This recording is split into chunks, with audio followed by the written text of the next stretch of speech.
começar essa conversa com vocês, primeira live do ano, já tem alguns meses que a gente não faz live e acho que cabe desejar um feliz 2022 para cada um de vocês que já estão aqui, cada um de vocês que já está aqui. Oi, Olguinha, boa noite, Cláudio, Doralice, Anderson, Josi, querida, sejam super bem-vindos, sejam bem-vindas para essa nossa conversa aqui de start oficial, porque na verdade trabalhando a gente já está, imagino que você por aí também já esteja, e vamos começar então falando de ESG. Ainda vou dar mais um minutinho ou dois enquanto as pessoas chegam, mas a conversa hoje é sobre ESG. Todo mundo está vendo, né, esse movimento ESG, entendendo, não entendendo, interessado, não interessado.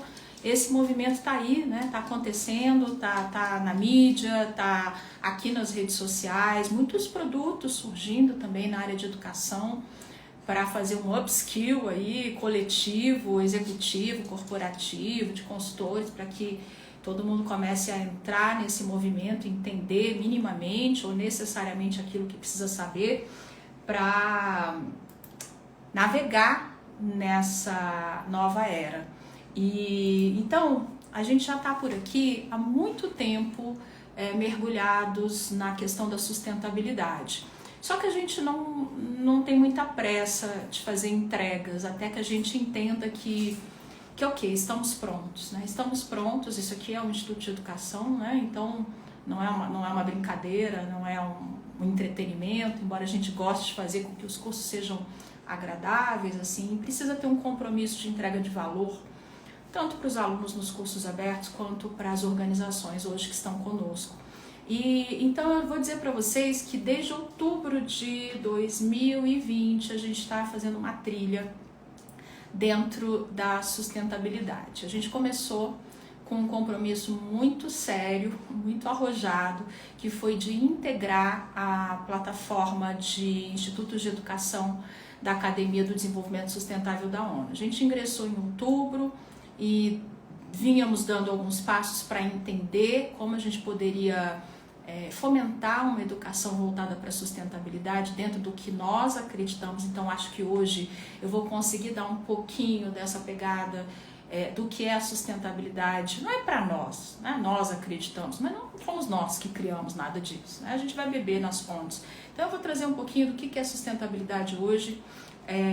E aí a gente fez um percurso no ano passado na Universidade de Oxford. Então fomos buscar, além da nossa relação muito estreita com a Academia do Desenvolvimento Sustentável da ONU, fomos buscar uma fonte de conhecimento que para nós fosse inquestionável. Então depois da gente avaliar muitos modelos de capacitação nessa área, algumas certificações, grandes universidades, a gente fez a opção de Oxford. E ali, na Universidade de Oxford, que dispensa qualquer apresentação, né, uma universidade com muitos séculos, com muita história, com muito prestígio, está entre as maiores universidades do mundo, assim como Harvard, Stanford, Cambridge. Aí a gente encontrou o que a gente buscava. E então é a partir aí desse percurso nosso interno aqui, meu pessoal, obviamente, como curadora do Instituto, como professora titular, e da nossa equipe, que a gente percorreu e vai seguir ao lado da Academia do Desenvolvimento Sustentável da ONU. Não tem volta esse compromisso, para nós ele não tem volta. E depois, dentro do que a Universidade de Oxford apresenta na sua certificação de liderança de corporações sustentáveis. Bom, aí a gente pensou, ok, acho que agora chegou a hora de apresentar um primeiro produto ESG para o nosso mercado. E vejam que o nosso cuidado é imenso, porque eu vou deixar para falar do curso no final, eu quero trazer a questão do conhecimento para vocês, mas vejam que a gente está propondo uma literacia para começar. A literacia é um letramento, nos aproximarmos no curso, os alunos se aproximarem no curso dessa temática que é extremamente complexa, está em construção não tem padrões ainda estabelecidos, então, para todo mundo, que todos sigam. Então, é um momento que exige de todo mundo envolvido com o processo de educação e de formação na área ESG, no mínimo, uma boa dose de humildade. Então, vamos lá. E por que ESG? Por que um instituto que nasce em 2015, com foco em felicidade, fazendo alguns experimentos, vai caminhando por outros percursos e inicia aí uma trajetória em ESG? Porque ESG, eu já vou trazer para quem não conhece, a gente recebeu alguns e-mails quando a gente fez o convite para vocês estarem aqui, explica mais, eu não conheço, eu quero entender melhor, eu vou trazer aqui elementos básicos, mas quando a gente fala de sustentabilidade, antes de eu entrar em conceitos, a gente precisa entender que não é sobre meio ambiente que a gente está falando, né? O meio ambiente é um escopo da atuação em sustentabilidade, existem outros. E aí eu preparei essa conversa em alguns momentos, né? Então, o primeiro momento, acho que, e no final, espero conseguir trocar um pouco com vocês, quem tiver questões. Lembra que tem uma interrogaçãozinha que vocês podem mandar a pergunta, no final ela chega, eu vou colocando, vou dividindo, e se for possível responder, eu vou responder. Primeira questão, o que é esse tal de, que sigla é essa, né? O que é ESG? Quando a gente é inundado com informações sobre matemática, principalmente no mercado corporativo, dá aquela coceira de pensar que a gente está lidando com uma moda ou com uma nova onda, o novo produto da vez, o novo produto da prateleira. Não que não seja, mas vamos entender o seguinte, ESG surge em 2004, então a gente não está falando, e já a gente desdobra um pouquinho a questão do que significa, a gente não está falando de uma coisa que surgiu na pandemia ou que foi uma ideia brilhante de alguém que pensou em vender alguma coisa nova para o mercado. O momento em que o mundo vai ver essa sigla, que está se tornando praticamente, no meu ponto de vista, uma mentalidade, e talvez isso já dê um spoiler para a resposta do porquê estudar esta sigla, porque ela mais que uma sigla, ela é uma mentalidade que já está instalada nos mercados e a gente precisa aprender a usar esse par de lentes para olhar a nossa atuação. Mas em 2004, Kofi Annan, que era então o secretário-geral da ONU, convoca grandes lideranças do ambiente financeiro, e aí eu vou ser bem precisa, foram 50 líderes do mercado financeiro, grandes CEOs, como por exemplo do Banco do Brasil, isso do mundo todo, convoca essas lideranças no início desse século para pensar em critérios relacionados a investimento. No que vamos investir efetivamente? Aí eu vou abrir aqui parênteses meus, assim, vou botar meus cacos aqui nessa conversa. A gente vai investir naquilo que dá o melhor resultado a curto prazo, o melhor resultado imediato, nas ações mais altas e o médio e longo prazo, como é que fica? Então, a gente já trilhava um caminho de sustentabilidade, é óbvio, isso já vem desde a década de 1970, os movimentos mais robustos, os movimentos científicos, os primeiros registros em relação à questão da sustentabilidade, aí sim muito ligada ao meio ambiente. E ocorre que quando o ambiente financeiro, ou seja, a economia, faz um movimento, é muito difícil o mercado dizer, é uma modinha. A indústria financeira não usa modinha, né? Ela está muito interessada no resultado do próprio capital. Então, aqui já fica muito claro, não nasceu agora e não é uma moda. ESG são critérios, é uma sigla para critérios ambientais, de environment, sociais, do inglês a mesma coisa, e de governança corporativa.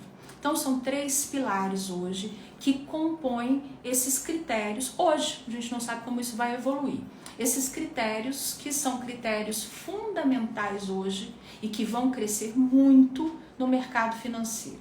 Isso quer dizer que investir em papéis de organizações já requer uma avaliação do comportamento, dos riscos, daquele papel, daquela organização em relação a riscos e dependências, impacto e dependências em relação a questões ambientais, questões sociais e questões de governança. Para quem não é da área de gestão, eu vou tentar simplificar e me perdoem por eu ser talvez simplista demais, quem entende mais de governança, pense na questão de ética, de combate à corrupção, de transparência, de vários fatores que são fundamentais para as organizações. E por que isso é importante? Antes de eu seguir, eu faço um roteiro e acabo não seguindo o bendito roteiro.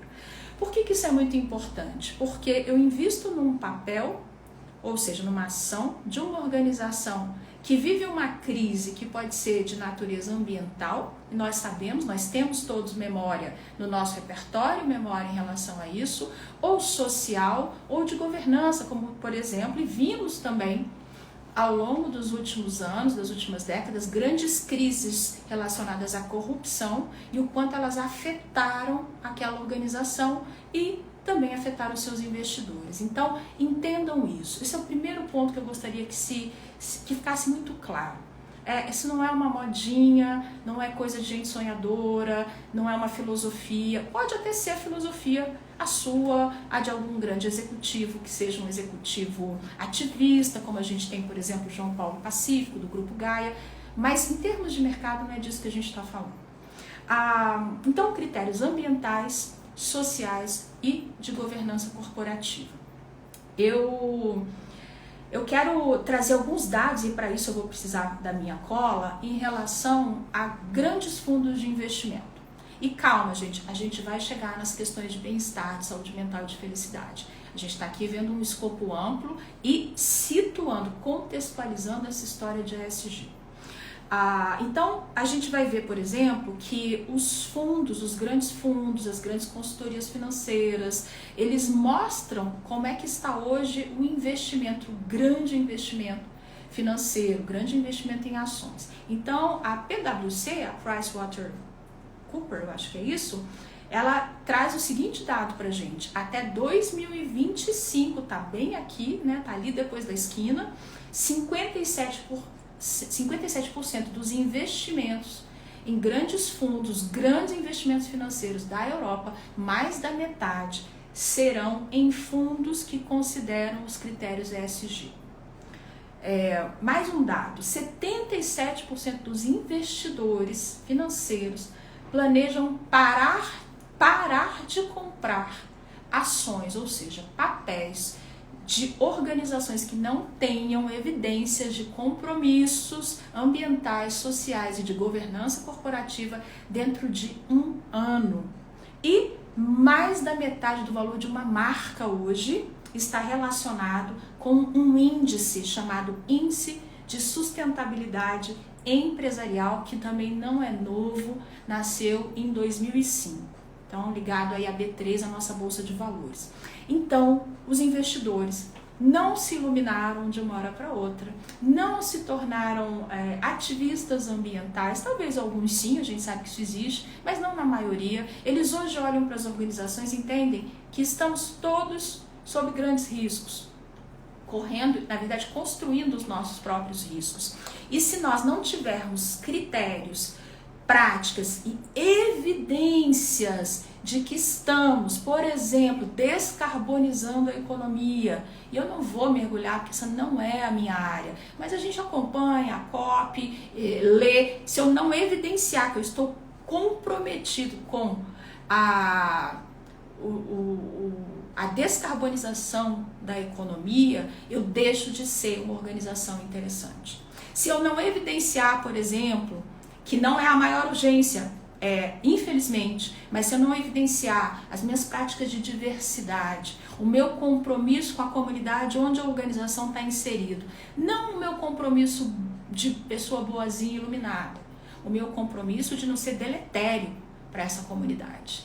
E se eu não evidenciar a transparência nas práticas, que os números que são apresentados são reais, se eu não evidenciar compliance, eu deixarei de ser uma organização interessante para o mercado. Então, essa é a virada de chave. E é isso que a gente precisa começar a entender. A gente já vem falando disso há um certo tempo, em aulas, pincelando alguns aspectos, só que agora o trem está no trilho, o trem está correndo. Tanto é que a gente vê várias ofertas hoje de educação em ESG.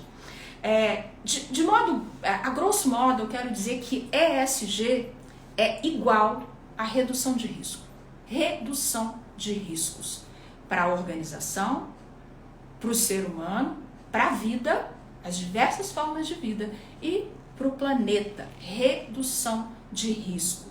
É extremamente arriscado e no percurso de Oxford a gente precisa fazer essa avaliação em relação às nossas próprias organizações, não verificarmos, por exemplo, não importa o tamanho, a nossa é pequena, a gente tem colegas que são grandes organizações, não importa, toda organização precisa fazer essa avaliação.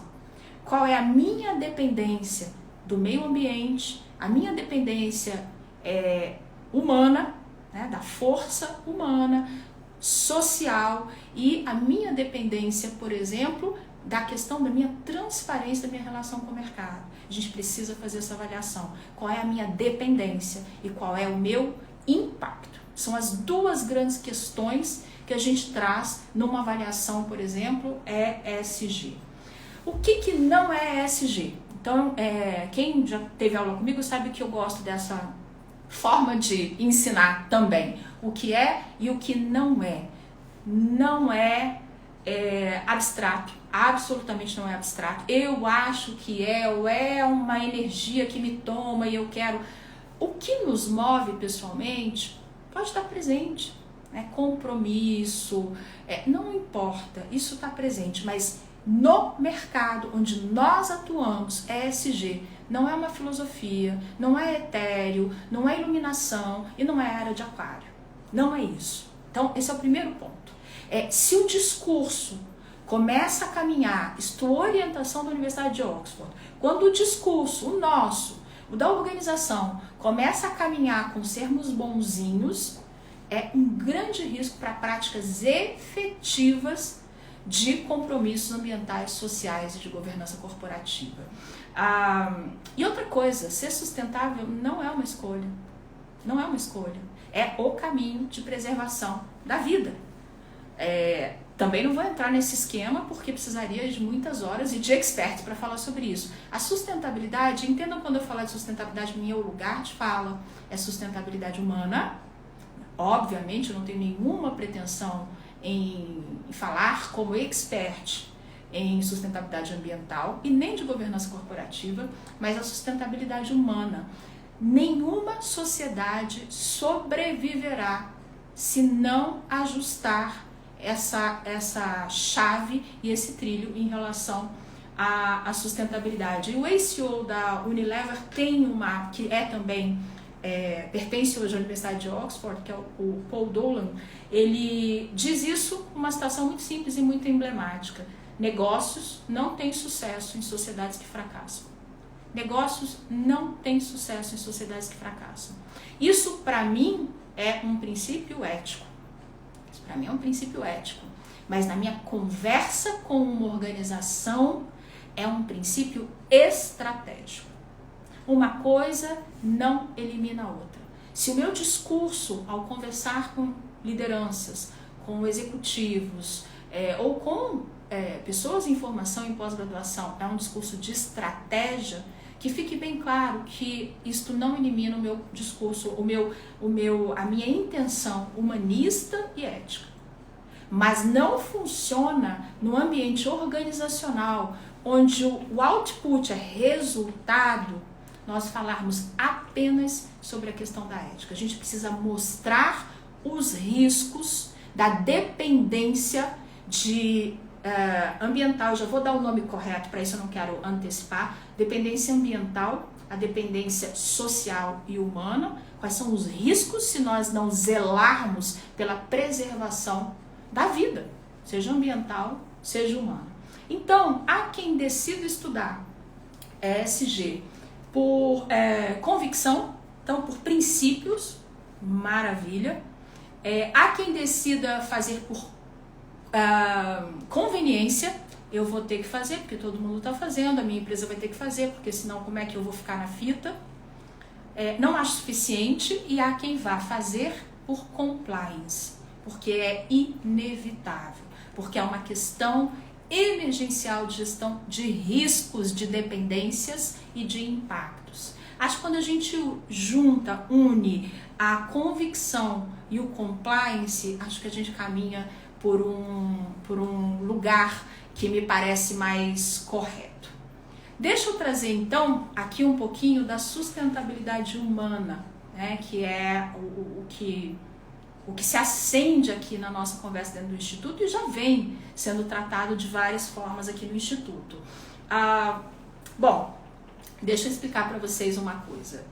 O que é sustentabilidade? Há alguns meses, acho que 2 meses, a gente lançou aqui no Instagram uma convocação, né? Sustentabilidade porque é difícil definir o que é sustentabilidade. E se a gente quer estabelecer esse tipo de conversa, em qualquer seara que seja, da conversa de bar à conversa, né, de trabalho, a gente precisa entender o que é essa sustentabilidade. Precisa dar conta de definir sustentabilidade. Não vou esgotar isso aqui em 30 segundos, mas vou trazer aí, vou puxar o fio desse novelo. A mesma coisa que eu falo para vários de vocês que são meus alunos certamente, quando eu digo, você fez uma certificação, você fez uma pós-graduação em psicologia positiva, você é um Chief Happiness Officer, você tem que estar preparado para dizer o que é felicidade. De que lugar? Da ciência. Não adianta dizer o que eu acho que é. Quando a gente fala de pós-graduação, a gente está falando de um percurso lato sensu. Então, aqui é a mesma coisa. E quando a gente fala na literacia ESG, nós temos que aprender um léxico que nós não dominamos. E aí o primeiro deles é a própria questão da sustentabilidade. O professor Richard Barker, que é o coordenador da certificação de Oxford, ele vai dar um exemplo que eu acho fantástico, extremamente didático. Vamos supor que você tem um vinhedo, nem vou dizer que você é um grande produtor de vinho, você tem um vinhedo, você produz vinho. Esse vinhedo tem, uma vinícola. Essa vinícola tem os vinhedos. Esses vinhedos, anualmente, produzem as uvas. E as uvas são usadas para fazer o vinho, que é o produto que você coloca no mercado. Seja ali numa vendinha para os amigos, seja na prateleira, né, de grandes redes. A gente precisa entender que sustentabilidade, e aí entenda, eu estou fazendo minhas as palavras da Universidade de Oxford. Sustentabilidade é não esgotar o capital. O que é o capital nessa historinha da vinícola, o vinhedo e a uva? O que é o capital? Vamos ver se alguém... meu lado professor, a gente não tem jeito, ele não descansa. O que é o capital? A vinícola, o vinhedo ou a uva? Quem se arrisca? Quem se arrisca a colaborar aqui? Sustentabilidade é não esgotar o capital. O capital, minha gente, é o vinhedo. Ou seja, se eu produzo uva, eu não posso esgotar o vinhedo. Eu não posso esgotar o vinhedo. Eu tenho a uva como produto, mantenho o vinhedo para que anualmente eu tenha essa produção que me gere aí, né, o resultado financeiro, o faturamento, a venda do vinho, tá? Para a produção do vinho. Então, sustentabilidade é não esgotar o capital. Vamos lá, estou usando termos que fazem parte do léxico da questão ESG e sustentabilidade. Mesmo que a gente, pessoalmente, não se sinta muito confortável. E eu não gosto de capital humano, detesto essa expressão. Mas fazendo uso de toda a terminologia correta, quando a gente fala sobre a questão da sustentabilidade, que é o que nos guia e o que nos faz precisar entender critérios ESG, a gente está falando do capital ambiental, do capital humano e social, que o humano está dentro do capital social, e o capital financeiro. Então, ser sustentável é sim produzir, é sim crescer sem esgotar o capital. sem matar o vinhedo para fazer a uva. Quando a gente traz essa questão da sustentabilidade humana, e aí eu chamo a atenção, tenho muito cuidado também com o uso dessa expressão, né? Muito cuidado assim com o que vocês veem. Sustentabilidade humana, dentro de critérios ESG, está contida no pilar social. Então, o pilar social, e vou falar novamente de uma maneira muito simplista, para me fazer compreender e para entender, assim, respeitar os diversos públicos que a gente tem aqui, pessoas que conhecem, pessoas que não conhecem, para fazer chegar essa comunicação. Entenda que você tem os 3 pilares, ambiental, social e de governança. Agora a gente está focando aqui no social, porque é onde está contido o capital humano. Se a gente olha para uma organização que tem um compromisso e que, assim, inevitavelmente precisará ter, e não se iluda que apenas grandes organizações precisarão ter compromisso com critérios ESG, porque as menores, nós, por exemplo, se não nos ajustarmos, não poderemos ser fornecedores de organizações que estão verdadeiramente comprometidas com sustentabilidade. Não é apenas sobre o que eu faço na minha organização, é sobre o que o meu fornecedor, claro, num momento mais sofisticado desse processo, faz. Se eu faço, por exemplo, isso entrou num critério nosso recentemente, se eu faço um treinamento num hotel, isso com todo esse treinamento e olhar ESG que vai no micro, do micro ao macro. E eu tenho, como tivemos semana passada, uma turma 4 dias em treinamento num hotel. O que nós preferimos? Copo d'água, garrafa plástica ou litro? Então, tudo isso é importante. Hotéis, por exemplo, que não se ajustarem, não resta dúvida que não vão poder fornecer, eles vão precisar se ajustar. Porque, gente, esse é um grande desconforto que eu já tinha, não sei se vocês têm. Ver uma turma, às vezes, nossas turmas são pequenas, você às vezes tem uma turma de 10, 15, 20 pessoas tomando água em copo de plástico o dia inteiro em curso. Isso é uma coisa que já me incomodava. Depois que eu precisei fazer essa análise em vários processos nossos, não dá mais pra gente compactuar. E o que a gente aprende mergulhando na questão da sustentabilidade é que os 200 copos que a nossa turma de 10 alunos não usou, fazem a diferença. Fazem a diferença. Não usou nos 4 dias. Então, a gente tem sustentabilidade social e sustentabilidade humana contida na sustentabilidade social. Se eu ingresso num percurso que não vai ser imediato, que vai levar muito tempo e não tem fim, uma organização, seu cliente, a sua empresa, a empresa onde você trabalha, ingressa num percurso de sustentabilidade que vai pedir critérios ESG, vai haver um momento em que ela vai precisar olhar, além do ambiental, que é a mais premente, a mais urgente, a organização vai precisar olhar da porta para dentro. Vai precisar olhar para o ser humano, vai precisar olhar para esse capital humano, que assim como o vinhedo do meu exemplo, que na verdade vem do professor Richard Barker, eu também não posso esgotar para obter resultado.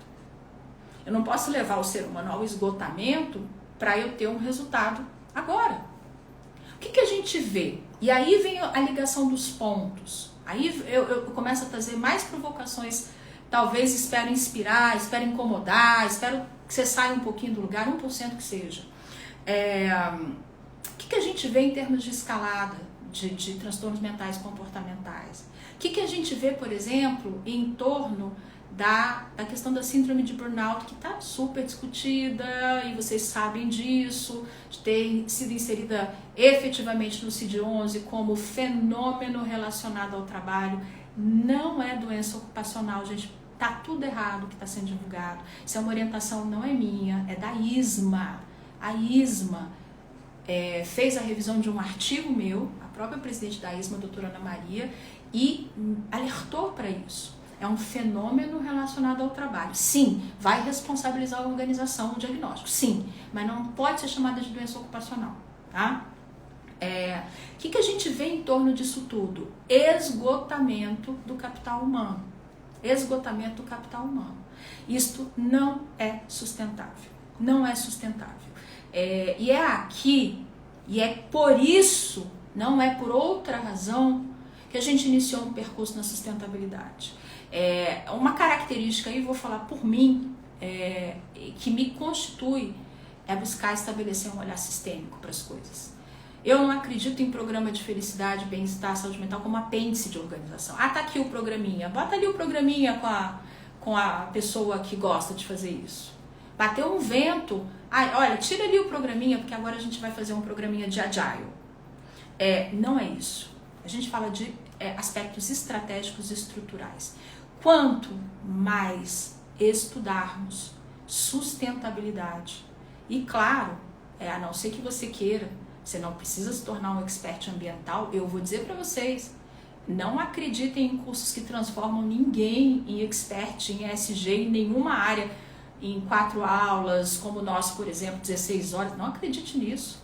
Isso aí é ciência, gente, isso é coisa muito séria.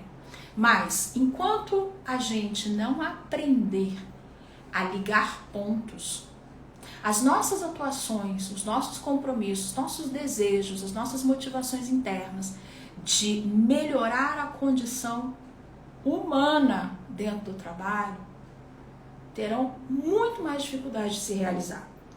Então, o convite que a gente faz com essa proposta, e o que me move nesse sentido, né, o que me move, por exemplo, de estar fazendo um doutorado, que não é uma coisa fácil, dando muitas aulas e fazendo uma formação em Oxford, foi um período pesadíssimo para mim. O que me move precisamos conectar esses pontos. Precisamos conectar esses pontos. A gente precisa efetivamente colocar capital humano, entendam, vocês certamente alguns já me ouviram dizer que eu não gosto de capital humano dentro da perspectiva da sustentabilidade, como um pilar estratégico. E se a gente não aprender isso, a gente vai ficar pensando em plano de ação da felicidade. Se a gente vai fazer uma ação de gratidão, tudo muito bacana, gente. É tudo ótimo, isso está sustentado na ciência, tem intervenções. Eu dou aula, vocês sabem, eu dou aula de habilidades para a felicidade, mas empresas não são uma brincadeira. Empresas não são um playground. Quem trabalha em organização ou quem presta serviço para a organização entende o desafio que é fazer uma organização girar. A gente precisa mostrar a efetividade daquilo que é feito. Quando a ESG começou a aparecer, as primeiras vezes que eu falei, até numa live em abril do ano passado, pequenos pontos, foi que bom. Fico muito feliz com essa pauta, e fico muito feliz com a força que ela toma, e esse ano ela vem rachando. Fico muito feliz porque agora a gente coloca o ser humano no lugar correto. O ser humano aqui, também novamente, na minha área de atuação, o colaborador, deixa eu colocar, aliás, dar a palavra correta, o trabalhador. Então, é importante que a gente veja como isso está conectado. Que a gente consiga chegar, por exemplo, no board, que seja através do seu cliente, que seja através do seu gestor, que seja através que se chegue ao board.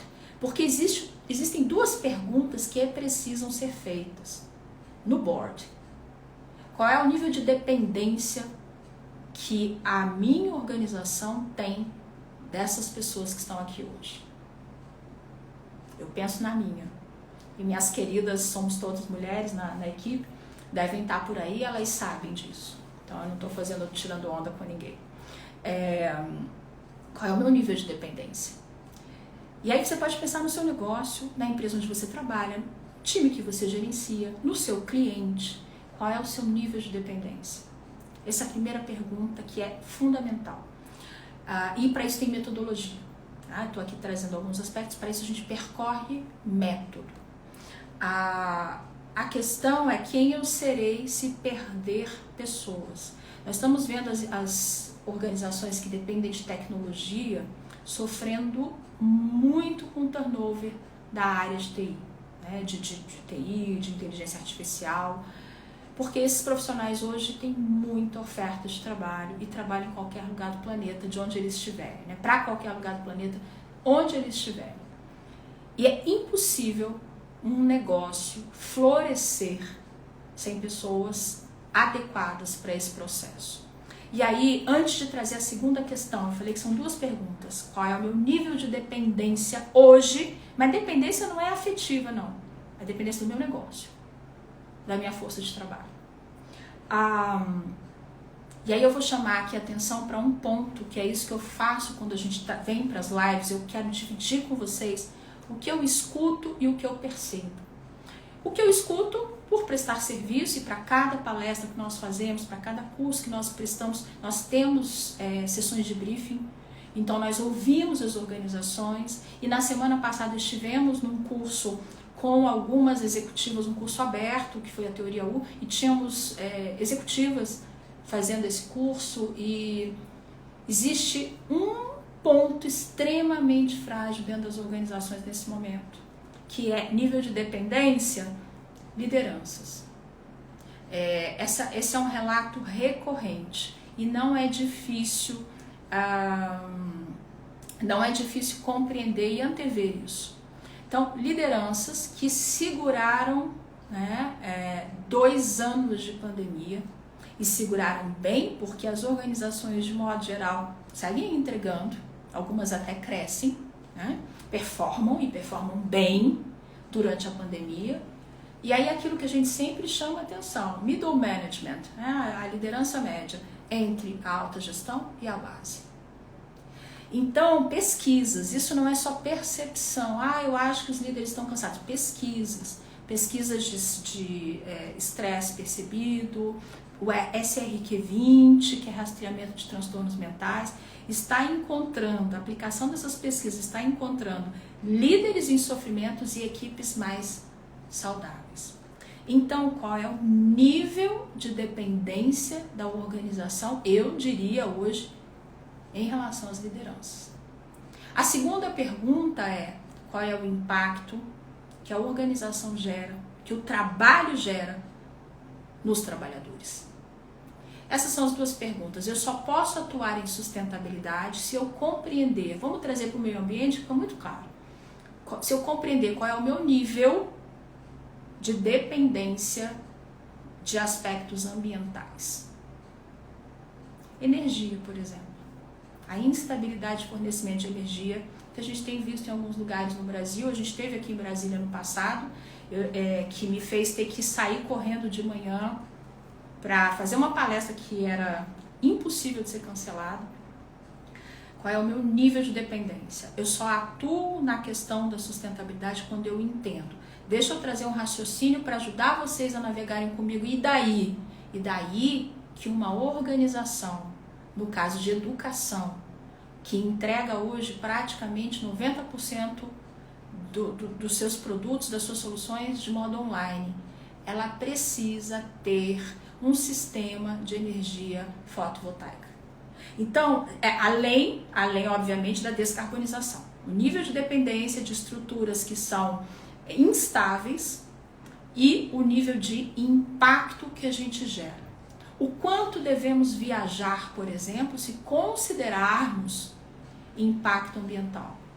De novo, não é filosófico, não é isso. O quanto devemos imprimir materiais. Uma das nossas decisões, por exemplo, porque tínhamos que fazer isso dentro da certificação, tínhamos que apresentar um plano de ação, uma das nossas decisões é impressão zero. O que está impresso, o que não está impresso não será impresso mais. Então, e o ser humano? E o ser humano?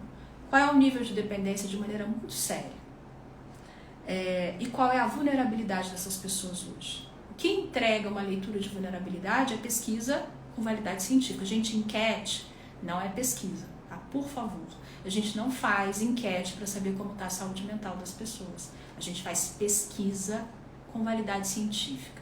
Aí eu volto a citar para vocês, não é o único, é o meu instrumento de preferência, SRQ20, da OMS, rastreamento de sintomas de transtornos mentais.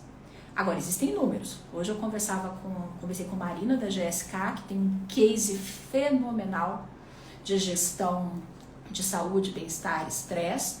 Eles usam, eu perguntava para ela o que eles usam, e eles usam um instrumento, como é uma multinacional, eles usam um instrumento internacional do governo britânico. Então, não é uma enquetezinha. E aí, tá tudo bem? De 1 a 5, como é que você tá essa semana? Não é isso. Não é isso. Isso não fornece uma leitura adequada para você poder oferecer uma solução efetiva para a sua população. Nível de dependência e nível de impacto. A gente precisa entender como faz isso. Bom, daqui a pouquinho eu tô vendo Patrick Santos, meu querido amigo. Daqui a pouquinho o Biraci, meu querido. Uau, gente, valeu a pena dar uma espiadinha aqui em quem tá na sala. Muito obrigada por vocês estarem aqui. Alessandro Aita, meu amigo. Raquel Ribas. Obrigada, gente. Então, existe um mercado, aliás, eu nem vou dizer que ele está nascendo, ele está estabelecido em necessidades profissionais. A gente não tem nenhuma dúvida do crescimento de demanda por profissionais. E aí deixa eu explicar uma coisa. De novo, cuidado.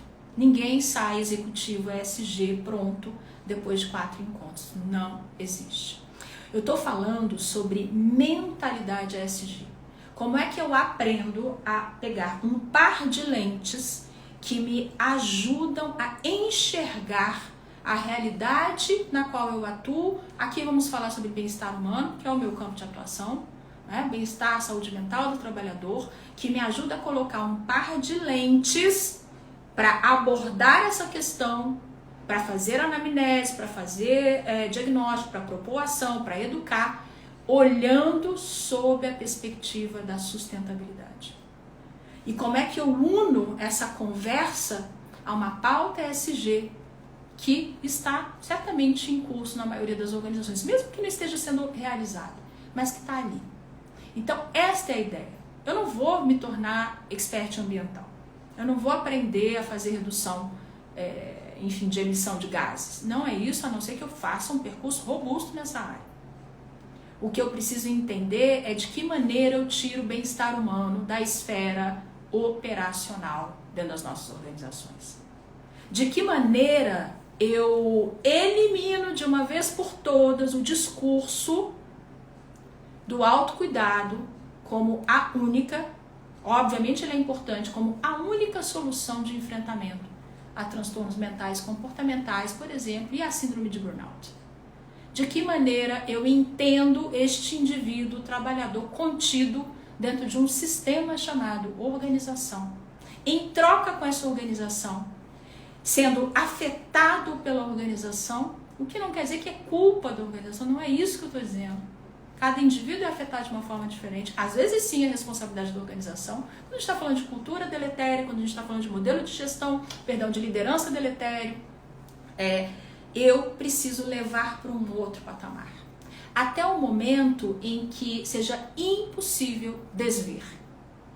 Acho que o que me mobiliza nesse momento, aqui nessa conversa com vocês, a gente precisa ajudar. Quem decide, né? Nossos pares, os líderes, a enxergarem devidamente, adequadamente, a sustentabilidade humana.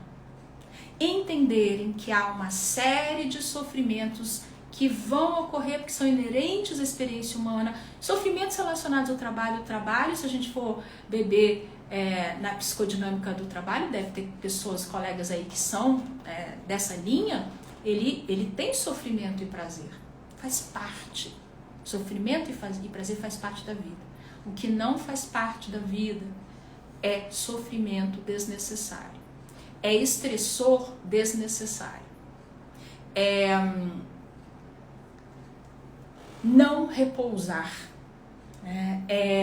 E aí, desculpa, eu vou botar umas aspas gigantes aqui, vou botar umas 13 aspas agora, porque eu não sei de quem foi essa frase. E semana passada, numa das intervenções da Teoria U, com a presença do meu querido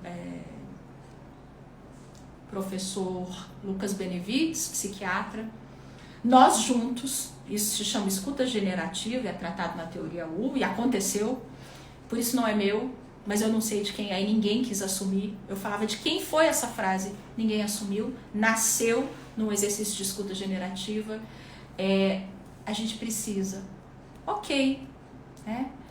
transferir cultura, aculturar, entre aspas, também não gosto muito disso, nossos trabalhadores dentro da cultura da organização. E aí vem a velha frase conhecida de todos nós, vestir a camisa. Mas eu diria para vocês, se vocês querem falar de sustentabilidade, se vocês querem sensibilizar verdadeiramente as organizações, e aí eu boto as 13, 14 aspas de todo mundo que estava na sala, a gente vai precisar ensinar as pessoas a tirarem essa camisa. Mas como assim, Carla? Sim. Se as pessoas não desenvolverem, eu estou incluída, se não desenvolverem as competências necessárias para tirar a persona profissional, para fechar a porta do home office e se desconectar, para viver, por exemplo, não sendo interpelado pelos chamados das organizações. E aí vamos lembrar, minha querida Portugal já aprovou uma lei que impede a organização e a liderança de acionar o trabalhador digitalmente, né, por WhatsApp, seja como for, fora do horário de trabalho. Existem os combinados, existem os cargos e as responsabilidades que vão exigir, mas a regra é não atrapalhar o repouso. Por quê? Porque os deputados ficaram bonzinhos? Não, porque é insustentável. É insustentável. Porque custa caro, gente. Sofrimento custa caro. E aí eu tô quase na reta final, vou já abrir para vocês. O sofrimento é primeiro lugar, porque aqui é a minha conversa com vocês objetiva, direta e franca. Custa caro para quem sofre e para sua família, né? Quem já acompanhou um paciente, por exemplo, com burnout, já teve um ente querido, um amigo com burnout, é um grande sofrimento. A gente está falando, segundo a Associação Brasileira de Psiquiatria, de, em média, 100 dias de afastamento do trabalho. E não quer dizer que quando a pessoa retorna, ela está 100%, né? E que talvez ela leve alguns anos, né, para recuperar o seu vigor e o seu bem-estar. Mas sofrimento custa muito caro. São 100 dias de afastamento do trabalho, em média. Isso custa parte à organização, parte ao Estado. Custa a cada um de nós, que somos nós que arcamos com esse custo. Custa caro para os colegas que precisam segurar o rojão do colega que precisou ser afastado. Eu ouvi um relato desse ontem de uma executiva de RH. E custa caro para a organização também, né? Então, esse é o lugar, né? É esse lugar. E a gente vai colocar os dois pés nesse lugar. A minha pesquisa hoje na universidade é sobre sustentabilidade e saúde mental. A gente tem pouquíssima produção para os pesquisadores, os escribas aqui na sala. A gente tem pouquíssima produção sobre sustentabilidade e saúde mental. Pouquíssima. Ou seja, o quanto a economia e o modelo operacional da nossa economia insustentável, esgotando o capital ambiental, humano e financeiro, o quanto ela adoece. Então, a minha grande pesquisa hoje é correlacionar isso objetivamente, é achar evidências disso, que o nosso modelo neoliberal adoece. Há uma frase que foi pichada no muro no Chile, 2019, que não era depressão, ela é clássica para quem estuda essa área que eu estudo, não era depressão, era capitalismo. É isso. Tem muita doença que a gente produz e que não precisava acontecer. Burnout é uma delas, né? O burnout, como um fenômeno, ele não é uma doença natural. Não é um fenômeno natural, é um fenômeno construído socialmente. Ele não precisa acontecer, ele precisa parar.